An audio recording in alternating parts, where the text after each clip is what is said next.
There is a product in India that nobody wants to think about, but almost every family depends on. A father returns home after work. He looks tired. His child asks for a toy in a shop nearby. He pauses for a second, checks his wallet, and says, "Next month, baby." But later that same evening, he quietly opens a drawer, takes out a small LIC premium receipt, and makes the payment on time. A product that doesn't benefit you when you are alive, but becomes everything when you are not. How do you sell something like that? This is not just the story of insurance. This is the story of trust built from fear and a promise that begins after a person is gone. Before 1956, India's insurance sector was broken. More than 200 private insurance companies existed, but many of them were unstable. Some were dishonest, some simply disappeared. People invested their life savings and then watched it vanish. Families who believed they were secure were left with nothing. Insurance didn't feel like protection at that time, felt like a gamble. There was no trust, only uncertainty. In 1956, the government of India made a bold move. They shut down all private insurers and merged them into one single entity, Life Insurance Corporation of India. It wasn't created out of innovation nor necessity. The goal was simple: created one trusted institution that ordinary Indians could depend on. At that time, very few people imagined how deeply LIC would enter Indian households.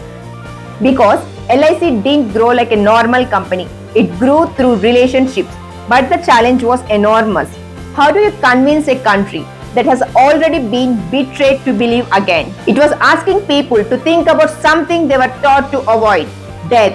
In many Indian homes, even speaking about death was considered inauspicious, and LIC agents had to walk into those homes and say, "What happens to your family after you're gone?"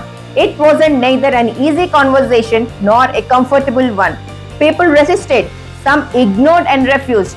LIC didn't grow through advertisements in the beginning. It grew through people, agents who walked from street to street, villages to towns, not selling but explaining. They didn't just talk about money, they spoke about responsibility. In many households, an LIC agent wasn't just an agent. He was someone the family knew, someone they believed. Over time, something changed. Insurance stopped feeling like a gamble. It started feeling like a protection. People don't buy insurance for themselves. They buy it for the people they love. A father thinking about his child's education, a mother worrying about stability, a family planning for uncertainty. LIC didn't just sell policies, it sold reassurance, a quiet promise that even in absence there will be support.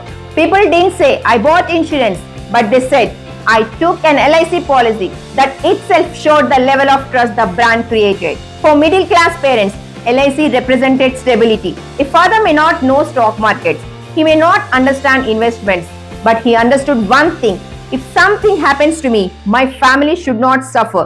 That fear built LIC. After the year 2000, everything changed. Private companies entered the market again. Brands like HDFC Life and ICICI Prudential Life Insurance brought new energy, better marketing, modern products. LIC suddenly looked slow, traditional, outdated, but something unexpected happened again.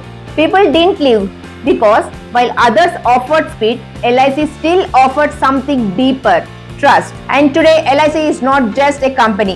It's a belief that has lived across generations. Policies change, markets change, competition grows, but one thing has remained constant: a promise made decades ago that when someone is no longer there, their responsibility doesn't disappear, it continues. And maybe that's why LIC was never just about insurance. It was always about people who wanted to protect their families even in their absence.